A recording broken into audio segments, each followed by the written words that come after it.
How's it going, Yankee fans? Welcome back to Fireside Yankees with your boys, Alex and Ryan. So today we're talking about the other outfielder the Yankees acquired this offseason, and we've talked a lot about Juan Soto, and you guys all know how talented and special he is. 25-year-old, pretty much a Hall of Famer living right now.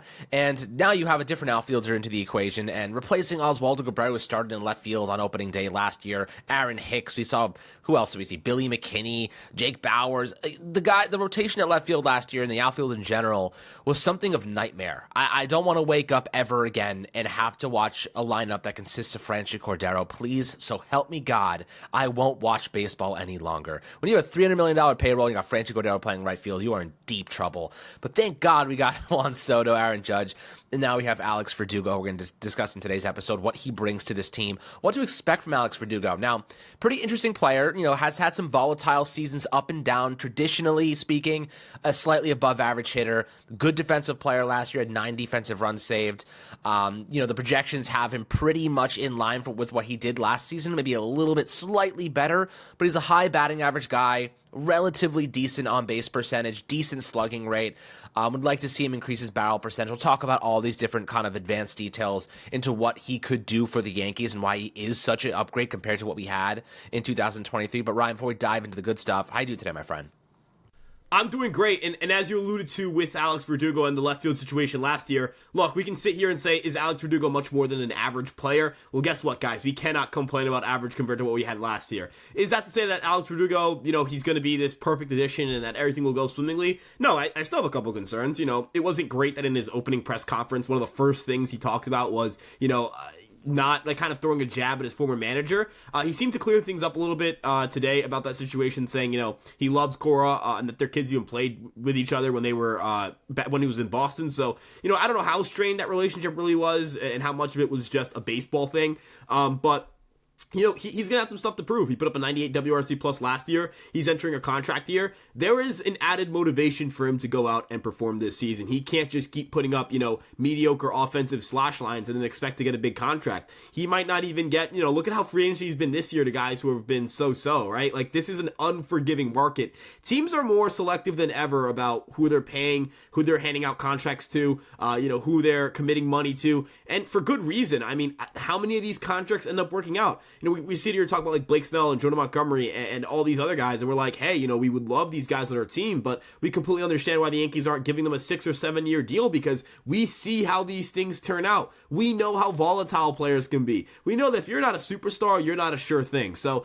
you can probably find talent in your internal organizations and kind of, patch together some holes in your team. Am I saying the Yankees could patch together their hole in left field without Verdugo? No, but I would also argue, Alex, would they have had a hole in left field if Jason Dominguez didn't get Tommy John surgery, right? So, I'm not saying, again, I'm not trying to downplay the addition of Verdugo. I think it will help this team, but he has something to play for is kind of my point. My point more so is he wants to get paid this winter. That means playing really well this upcoming season. And, he's in the right ballpark for it. I think Yankee Stadium is perfect for a guy like Alex Verdugo.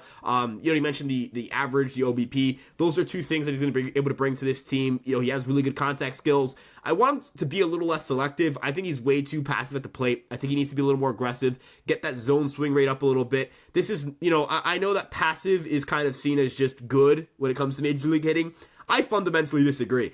I think Alex Verdugo leaves a lot on the table in terms of swing decisions. I'm not saying that he should be up there swinging at everything, but there's no reason why he's swinging at only 58.6% of the pitches in the strike zone. He sees a lot of hittable pitches. He's one of the hitters in the league who sees the most hittable pitches, and he takes a lot of them. So he takes them at a rate that just isn't sustainable. It isn't good for his profile. And if the Yankees can kind of coach him up into being a little more confident at the plate, maybe it is a confidence thing. Maybe he just was at Boston and was like, man, I don't feel confident in myself. I don't think I'm, that guy, right? Like, I'm living up to the pressure of trying to be the replacement for Mookie Betts, and I don't know if I'm that guy. He doesn't have to be that guy here, right? He isn't the replacement for Mookie Betts here. He's a replacement for Franchy Cordero, for Jake Bowers, for Billy McKinney, for Isaiah Kiner-Falefa. Man, you put up a 110 WRC plus, this fan base will adore you. So, really, if you're looking at the pressure, it's different in New York. Not saying there's no pressure in New York, but relative to the rest of his roster, I'm not trying to throw shade here at the Red Sox, but they kind of stink. Right? Like, they kind of stink at acquiring star caliber players. Their roster's pretty okay. Like, it's not, like, horrible. But they haven't done enough to acquire superstar caliber talent. I mean, when you have Rafael Devers, going to the media basically saying, yeah, we don't do anything. We haven't done enough. We still need things. We need to add. We haven't done that. That's not a great look for that organization. And in the case of the Yankees, they have Juan Soto and Aaron Judge. So Verdugo is certainly going to be surrounded by some star talent. But end of the day, he's got to perform. He's got to step up. Again, definitely the ballpark for him to do so. More, home run friendly in right field. And he brings a different personality. He is a much different personality than we see the Yankees typically bring in. And I don't know about you, Alex, but not saying it's going to automatically be a good thing for the Yankees, but I kind of like the shift in mentality for this team. I kind of like the difference in character they're bringing in terms of attitude and stuff of that nature. I don't know if you feel any differently. No, I actually like the fact that they have some personality. These guys want to win. They're competitors. And sometimes when you have elite competitors on a team, they show that through their personality. And of course, you don't want the bad publicity, but you want to know what cures all that. I said it 100 million times, winning baseball games. If the Yankees win games, no one is going to be a problem, right? Like that's the kind of the gist of it all. And the truth is, like, look, Aaron Judge and Rizzo advocating to bring in Verdugo, there's a reason for that. He's a gamer. I think he's going to be fine in Yankee Stadium. I think he's going to be fine. And the truth is, the reason he'll be fine isn't because if he struggles, like you just said before, you got Juan Soto and Aaron Judge. No one's going to realize you're struggling when you got two of the best hitters hitting above you. And by the way, he's probably going to be batting like 7 or 8, Verdugo. And you know how good of a problem it is to have your 7 or 8 guy, a slightly above average hitter? Comparably last year, like you said, we had Billy McKinney. We had Jake Bowers. You want to know who was batting? Harrison Bader, and he was god-awful for the majority of the season offensively. Love Harrison Bader, great dude, awesome defensive player, not a good offensive player, a good defensive player, if not great, a bad offensive player. So Verdugo brings you slightly above average defense and slightly above average offense. So if you can put those two things together, you get a pretty solid player. And the second half of this batting order, my friends, is no longer going to be a really painful watch. Last year we'd watch that bottom half of the order after, even the top half during that second half of the season was brutally just terrible. Now you got Glaber hitting 6? You got Verdugo hitting 7. You got Wells 8. You got Volpe 9. I mean, come on, what more could you ask for in terms of a bottom half of the order that has above average qualities and above average capacity to perform? So, Verdugo is going to be a significant improvement, and I think that we're probably going to recognize that early on in the season. This is a much better player than anything we had last year hitting in 7 or 8, anything that we had playing in left field. So that's an underrated kind of variable here. You talk about Judge, talk about Soto. We love hammering home the first half of that batting order and the potential they have. Soto and Judge could be competing for the MVP this upcoming season. That's how good both those guys are on the same freaking team. They could hit 100 home runs collectively. But I think my hot take this year, maybe not so hot. I'll get your take on this. I think Verdugo sets a career high in home runs, which right now is 13 for him. I think he hits 15 plus homers this upcoming season. The short right porch in Yankee Stadium certainly will help him leverage that. I think that we're going to see him maintain a batting average above probably 265. I wouldn't be surprised, 270, 280 range. If he can get his on-base percentage to about 34%, I know the Steamer projections have him at about 325, around that range. If he can hit 270 with a 34% OBP with a 440 slugging rate, he's probably sitting in the 110 WRC plus category, Ryan. That's exactly where you have him. So, talk about the difference between Verdugo and the players we had last year. It's going to be a noticeable impact to have someone like him in the bottom half of your order. This is not a leadoff guy. This is not a 2, 3, or 4 guy where he was performing mostly with the Boston Red Sox. I think he was leading off last year. He's a 7 hitter for us. That's how good our lineup is right now. What does that make you think about the potential of this group? Yeah, so, first thing I wanted to clarify is I wanted to pull up a random batting order from the Yankees. So I'm on Baseball Reference right now. I'm going to go to schedules and results, and I'm going to pull up we're just going to pick a game. You know what? Let's go August 16th against the Atlanta Braves. Let's pick that game. So, hitting cleanup for the Yankees was Giancarlo Stanton. Hitting 5th was Isaiah Kiner-Falefa, with a bottom of the lineup with Billy McKinney 6th, Harrison Bader 7th, Kyle Higashioka hitting 9th, Volpe hitting 8th. Isaiah Kiner-Falefa's hitting 5th in this lineup, man. You know what I mean? This thing, it's not a very good lineup, and Stanton was not very good last year. So you have Stanton and IKF. No, just no. Just not very good. So, as you mentioned, having Verdugo towards the bottom half of that lineup is certainly going to help. And, you talked about his role with Boston, right? He was relied upon a lot more. The majority of his play appearances, 366 of his play appearances, came as the leadoff hitter, right? So he was playing a lot. He was hitting a lot at that top of the lineup. He was taking a lot of at bats as the primary guy there. And it was a Boston Red Sox team that, look, in terms of WRC plus, I'm pretty sure they finished with like a 99. It was not like pretty. Like they were not a great offense throughout the entire season. They were good for the first half and then kind of fell apart in September. I remember they kind of collapsed. They were ahead of us for a while in the standings. And they were set 16th in WRC plus, right? The Yankees were 19th at 94. So, if he's leading off for that team and you slot him down to like the 7th spot on the team like the New York Yankees, we're talking about a team that's probably going to finish, 5th, 6th, 7th in WRC plus if we're being conservative here. If we're being aggressive, I mean, this team could really absolutely be a mash unit. And as you mentioned, I think Verdugo will set a career high in home runs.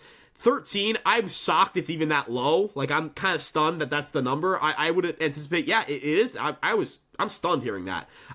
Steamer projects for 13 home runs in 113 games. And we know he's going to be a full-time player.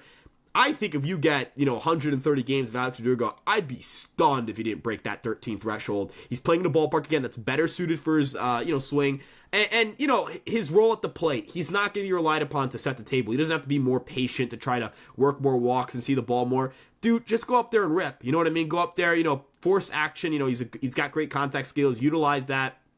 You've got, pretty good raw power here, too. He's been averaging 89.2 miles an hour in terms of his exit velocity. He set a new career high max exit velocity at 112.4. I know a lot of that contact comes on the ground, so it's not always utilized, but Alex, he's able to pull the ball in the air a little efficiently. Again, I think that he's going to be able to have a pretty successful year. Is he going to hit 30 home runs? Absolutely not. But, could we see a 17, 18 home run season, get me around a 335 OBP, get me about a 105 to 110 WRC plus? Could certainly see that, and it would certainly be valuable. Again, we're not asking this guy to be a superstar. This guy just has to be solid, right? Like, we're just looking for solid, and particularly pretty good against right-handed pitching. The Yankees struggled against righties last year. They were awful, so bad against them. They were very right-handed last year, and a lot of the right-handed hitters weren't good. So, I'm looking at this team and looking at this lineup, and I'm just very excited to see the depth of this team. And there's going to be a lot of conversations about the young guys. I'm not saying this team's relying on its youth or not looking at its youth as a valuable weapon here, but it's not like they're starting 7 rookies. They're starting Wells, who's a rookie. Volpe's no longer a rookie. I'll consider him a young player, but he's not a rookie. And then outside of that, am I forgetting anybody who's, this super uber young player who's super inexperienced? They're relying on a lot of veterans and 2 rookies, or I guess 2 young players, and maybe it'll become 3 with Dominguez, and maybe it'll become 4 with a guy like Peraza or a guy like Ben Rice or whatever it may be. But the Yankees are a very veteran-heavy lineup who, they'll utilize their farm system as depth to help them, right? To if something goes wrong or if they need a punch. That's the same thing with their pitching staff. It's not like their pitching staff's full of rookies. They're all guys with extended major league experience. The bullpen's very experienced. This is a very veteran team. They just have a little bit of a younger feel to them because Verdugo is 27 years old and Glaber is 27 years old. And, Soto's 25, which is just unbelievable, right? Wells is going to be turning 25 at some point during the year. Volpe's going to be turning 23 at some point during the year. Like, it's a younger version of the Yankees than we've seen in years past, but it's certainly not an inexperienced team. And I think Verdugo's going to mesh well with this group and hopefully put up good offensive numbers because, again, Isaiah kind of fell off hitting 5th, right? Like, that's gross. It's disgusting. No disrespect to IKF. I think he'd tell you the same thing. Yeah, it's definitely not where you want to see IKF hitting, if at all, in a very good lineup. So, with that being said, I do want to kind of hammer home the last point of there is a different vibe with the different personalities we have. Last year, I just didn't get the sense that everyone was quiet. It wasn't really outspoken. The energy was low. People weren't healthy. It didn't feel right compared to this year. Now, we don't know what's going to happen, guys. We're being optimistic. We're giving you the projections based on realistic expectations, but the truth is simple. I know you guys feel it too. The vibes are different. The energy is different. The youngsters here are ushering in a new group of leaders. It does feel a little bit more optimistic, so we are tending to rely on that, tending to sway in that direction. But the health is really the most important thing to me. Mostly everyone came in healthy. Of course, Trevino, Scott Frost, they'll be back at some point during the summer. And Jose Trevino has a little calf strain, which isn't a big deal, but everyone's doing well. Knock on wood. That's the most important thing right now. So if I'm the Yankees, keep this trend going, keep the vibes high, keep the personality involved, because it's bringing a new kind of character to the team, a team of brothers, a team of collaboration and chemistry. Whereas last year, you felt like some guys were just individuals. And, baseball, well, as much as it is an individual sport, it's also a team sport. And if you can give each other confidence and motivation, it translates into production, it translates into positive metrics. So we'll see how things progress. Verdugo's a massive improvement over what we had in left field last year. We're hoping we can get maximum value out of him. We believe we can. So we're excited to see his upcoming season. Guys, always happy to hear your thoughts down below in the YouTube comment section. Make sure to like and subscribe as always. And we'll catch you guys on the next Fireside Yankees episode.